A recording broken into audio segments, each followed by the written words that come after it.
Hello friends, आज और हम एक भारतीय संविधान का जो हमारा मूल अधिकार बचा हुआ है भाग 3 के अंतर्गत उसमें हम छठे नंबर का जो मूल अधिकार है वो मूल अधिकार है हमारा संवैधानिक उपचारों का मूल अधिकार। और संवैधानिक उपचारों का जो मूल अधिकार है ये भारतीय संविधान का एक महत्वपूर्ण अधिकार है। अनुच्छेद 32 जो है वो एक महत्वपूर्ण अधिकार है। और उस अनुच्छेद 32 में अगर हम देखते हैं, अनुच्छेद 32 को अगर हम देखते हैं तो अनुच्छेद 32 के बारे में और संवैधानिक उपचारों के अधिकार के बारे में डॉक्टर भीमराव अंबेडकर साहब ने इसे संविधान की आत्मा कहकर पुकारा है। तो डॉक्टर भीमराव अंबेडकर साहब ने जब इसे आत्मा बोला तो आत्मा का मतलब होता है कि एक हृदय, जिसके बारे में हम ये कह सकते हैं कि जितने भी हमारे मूल अधिकार होता है यह संविधान का संरक्षक के रूप में यह काम करता है। इसलिए अनुच्छेद 32 को हमें भारतीय संविधान की आत्मा के रूप में डॉक्टर भीमराव अंबेडकर साहब ने इसे बोला है। तो क्वेश्चन यहाँ से एक क्वेश्चन यह आता है कि किस आर्टिकल को, संविधान के किस आर्टिकल को भारतीय आत्मा के नाम से जाना जाता है।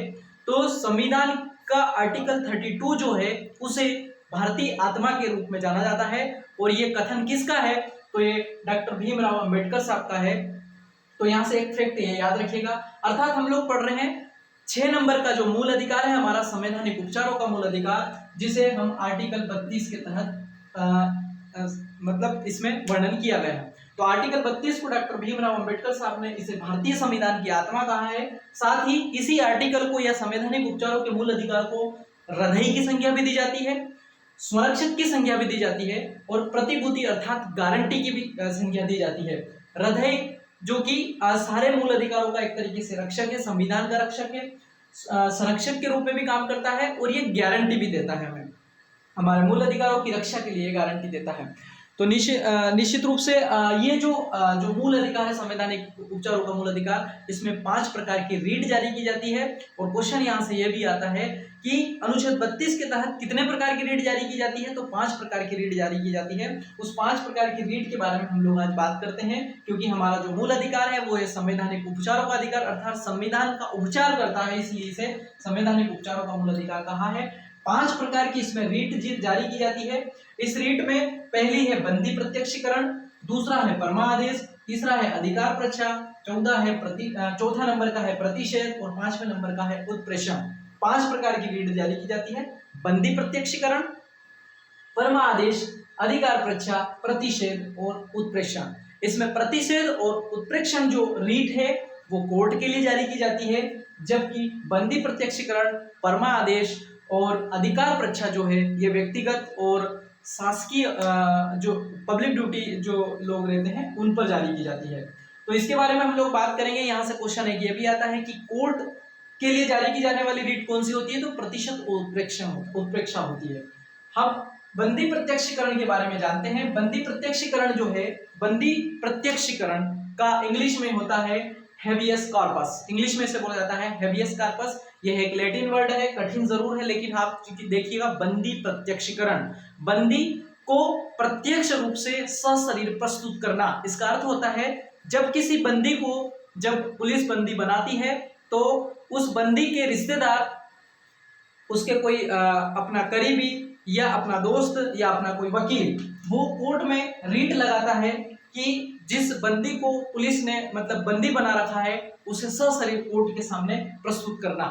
तो बंदी प्रत्यक्षीकरण का मतलब होता है जो कोर्ट होता है वो उस बंदी को सशरीर अपने सामने प्रस्तुत करवाता है, ठीक है, या अपने सामने उसे प्रस्तुत करवाता है। और यह एक व्यक्तिगत स्वतंत्रता है, ठीक है, व्यक्तिगत स्वतंत्रता के लिए यह रीट जारी की जाती है। तो बंदी प्रत्यक्षीकरण का थोड़ा सा ध्यान रखिएगा। बंदी प्रत्यक्षीकरण एक महत्वपूर्ण रीट है जो कि व्यक्तिगत स्वतंत्रता के अंतर्गत आती है। इसे इंग्लिश में हेबियस कॉर्पस कहा जाता है, ठीक है। अगली जो रीट है वो है परमादेश। इसे इंग्लिश में बोला जाता है मैंडेमस, ठीक है, ये भी एक लैटिन वर्ड है।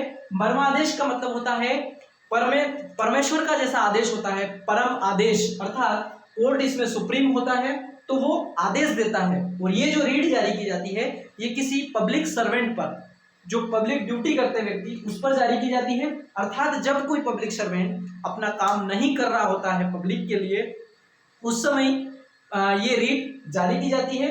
और यह सुप्रीम कोर्ट या हाई कोर्ट जो है उसको आदेश देता है कि आप ये काम नहीं कर रहे हो। जैसे स्कूल में अगर टीचर लोग पढ़ाने की बजाय अपना काम कर रहे हैं, कोई नींद निकाल रहा है, कोई जो लेडी टीचर है वो अपनी स्वेटर वहां पर सी रही है, तो वहां पर रीट जारी करके उनको सुप्रीम कोर्ट क्या कर सकता है, आदेश दे सकता है कि आप अपनी पब्लिक ड्यूटी सही से नहीं निभा रहे हो। या तहसील कार्यालय में जाकर अगर हम किसी सेवा को लेना चाहते हैं और उस सेवा देने से अगर तहसीलदार लेट करता है या देरी करता है या नहीं देता है, उस स्थिति में परमादेश रीट का उपयोग किया जाता है। अर्थात ये रीट जो है ये पब्लिक ड्यूटी ऑफिसर्स पर या पब्लिक सर्वेंट पर लगाई जाती है। परमादेश, परमादेश का मतलब होता है हम आदेश देते हैं, मतलब सुप्रीम कोर्ट आदेश देता है कि आप ये काम करिए, पब्लिक का ये काम करिए, तो उस स्थिति में परमादेश रीट जारी की जाती है। तीसरी रीट जो है वो है अधिकार परीक्षा। अधिकार परीक्षा का मतलब है किस अधिकार से, उसमें इंग्लिश में इसे बोला जाता है को वारंटो, अर्थात जो वारंट है ये वारंट आपके पास किस आधार पर है, तो वारंट के आधार पर पूछा जाता है।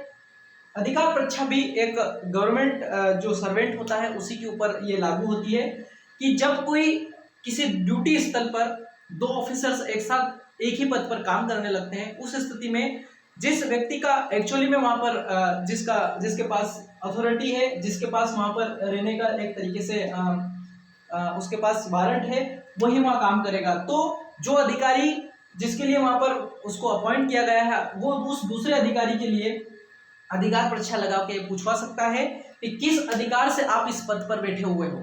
मान लो किसी एक जिले में 2 कलेक्टर की पोस्टिंग हो गई, एक का ट्रांसफर हुआ, दूसरे का यहाँ से ट्रांसफर कहीं और हो गया, तो उस स्थिति में जिस कलेक्टर का उस संबंधित जिले में जो ट्रांसफर हुआ, तो जो वहां पर मौजूद कलेक्टर है उससे वो कलेक्टर अगर वो अपना चार्ज नहीं देता है, तो उस स्थिति में जो ट्रांसफर होकर आया कलेक्टर वो रीट लगा कर ये पूछवाएगा कि आप किस अधिकार से इस पद पर बने हुए हो। तो ये भी एक पब्लिक सर्वेंट पर लगने वाली रीट है। अधिकार परीक्षा मतलब पूछा जाता है कि किस अधिकार से आप इस पद पर बने हुए हो। तो अधिकार परीक्षा एक महत्वपूर्ण रीट है, ये भी गवर्नमेंट सर्वेंट पर लगाई जाती है। यहाँ पर गवर्नमेंट सर्वेंट आपस में एक तरीके से एक दूसरे के जो पद होते हैं उस पर डबल पोस्टिंग होने पर, या हम ये कह सकते हैं कि अगर कोई सी ऐसी सिचुएशन बनती है जहां पर 2 ऑफिसर्स एक साथ अपॉइंटमेंट हो जाते हैं, उस स्थिति में ये किस अधिकार परीक्षा से ये रीट सुप्रीम कोर्ट में लगाई जाती है। तो सुप्रीम कोर्ट उस पर तलब करता है कि किस अधिकार से आप लोग यहाँ बने हुए हैं या बने हुए हो, तो उस स्थिति में अधिकार परीक्षा रीट जारी की जाती है। तो याद रखिएगा तीसरे नंबर की जो है, और चौथे नंबर और 5वें नंबर की जो रीट है प्रतिषेध और उत्प्रेक्षण, ये दोनों अपर कोर्ट के द्वारा लोअर कोर्ट को एक तरीके से जारी की जाती है।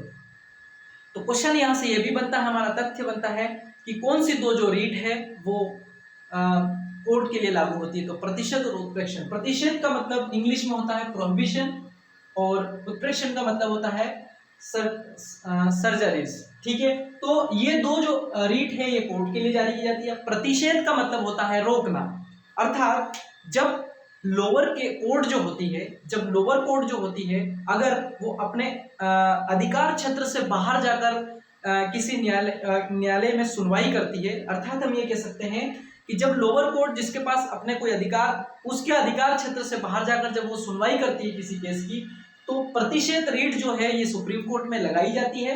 और प्रतिषेध रीट के तहत ये होता है कि उसकी कार्रवाई को अपर जो कोर्ट रहता है, मतलब सुप्रीम कोर्ट जो रहता है, वो लोअर कोर्ट की कार्रवाई को देखता है कि उसके अधिकार क्षेत्र में नहीं आती, फिर भी वो सुनवाई कर रहा है, तो उस कार्रवाई को वहीं रोक दिया जाता है इस रीट के माध्यम से।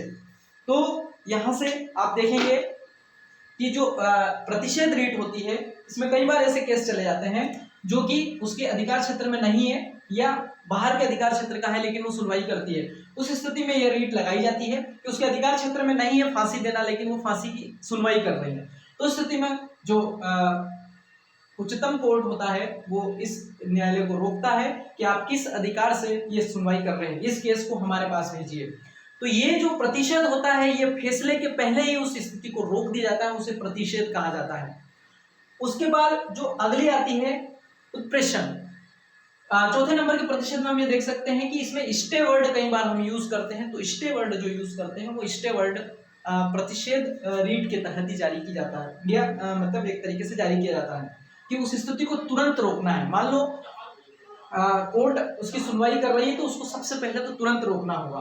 इस स्थिति में जारी की जाती है। उत्प्रेक्षण का मतलब होता है जब लोअर कोर्ट जो होती है वो अपने अधिकार क्षेत्र से बाहर जाकर निर्णय दे देती है, अर्थात फैसला दे देती है। उस स्थिति में हम बड़ी कोर्ट का दरवाजा खटखटाते हैं। वहां पर जो कोर्ट रीट जारी करता है उसे उत्प्रेक्षण कहा जाता है या सर्जरी कहा जाता है। तो याद रखिएगा, यह एक तरीके से फैसला देने के बाद जारी की जाने वाली रीट है, जो कि निम्न कोर्ट के द्वारा किए गए फैसले के अगेंस्ट उसको उच्च कोर्ट में क्या किया जाता है, रोका जाता है। तो यहाँ पर भी जो उच्च कोर्ट होता है वो निम्न कोर्ट को एक तरीके से उसके फैसले को रोक देता है और उसके फैसले को पूरी सर्जरी करता है, इसलिए इसको इंग्लिश में भी सर्जरी बोला जाता है। तो याद रखिएगा, ये उत्प्रेक्षण जो रीट है और प्रतिशत जो रीट है ये कोर्ट पर लागू होती है, जबकि जो तीन रीट है बंदी प्रत्यक्षीकरण, परमादेश और अधिकार परीक्षा, ये तीनों जो है व्यक्तिगत और पब्लिक सर्वेंट के लिए यूज की जाती है। तो ये थी मूल अधिकार। संवैधानिक उपचारों का जो मूल अधिकार है उसमें 5 प्रकार की रीट जारी की जाती है और हर बार इसके लिए सुप्रीम कोर्ट जाने की जरूरत नहीं है, क्योंकि हर स्टेट का कोई व्यक्ति सुप्रीम कोर्ट जाएगा। इसलिए अनुच्छेद 226 के तहत हाईकोर्ट भी इसमें जाया जा सकता है, मतलब हाईकोर्ट में भी ये रीट लगाई जा सकती है। तो निश्चित रूप से दोस्तों ये 5 प्रकार की रीट थी। ये 5 प्रकार की रीट अनुच्छेद 32 के तहत जारी की जाती है। इसको याद रखने के लिए थोड़े से कठिन वर्ड जरूर है, लेकिन फिर भी इसको याद रखने के लिए इसका जो क्रम है कैसे भी आप याद रख सकते हैं अपनी तरह। पहली है बंदी प्रत्यक्षीकरण, सशरीर प्रस्तुत करना। परमादेश, हम आदेश देते हैं। अधिकार परीक्षा, जिसमें किस अधिकार से आप बने हुए हो। प्रतिषेध, मतलब निम्न कोर्ट की जो कार्रवाई है उसको उच्च कोर्ट के द्वारा रोकना, प्रतिषेध। और फैसले के बाद उस कार्रवाई को रोकना उत्प्रेक्षण कहलाता है। याद रखने के लिए इसमें 5 रीट जो है, इसमें एक शॉर्ट फॉर्म एक तरीके से मजाकिया लहजे में हम बोल सकते हैं कि कैसे याद रखा जाए। तो बंदी, पति परमेश्वर उसका अधिकार है। जब महिलाएं होती है तो पति को अपना परमेश्वर मानती, तो इस रूप में इसको हम याद रख सकते हैं। वो माने या ना माने ये बात अलग है। बंदी होता है, अगर जो कोई बंदी भी अगर है तो पति उसका परमेश्वर उसका अधिकार है। भले वो बंदी है लेकिन पति के रूप में है तो परमेश्वर है और वो उसका अधिकार है। इस रूप में हम याद रख सकते हैं। बंदी प्रत्यक्षीकरण, पति तो प्रतिषेध, परमेश्वर परमादेश, उसका तो अधिकार उत्प्रेक्षण, और अधिकार तो अधिकार परीक्षा। इस प्रकार से हम इसे याद रख सकते हैं। तो निश्चित रूप से दोस्तों ये रीट जो है 5 प्रकार की, इससे कई सारे तथ्य और क्वेश्चन बन जाते हैं, आपको याद हुआ होगा। और इसी प्रकार से आप संविधान को पढ़ते रहिए। हम निश्चित रूप से आगे भी इस प्रकार के वीडियो को अपलोड करते रहेंगे। जय हिंद, जय भारत।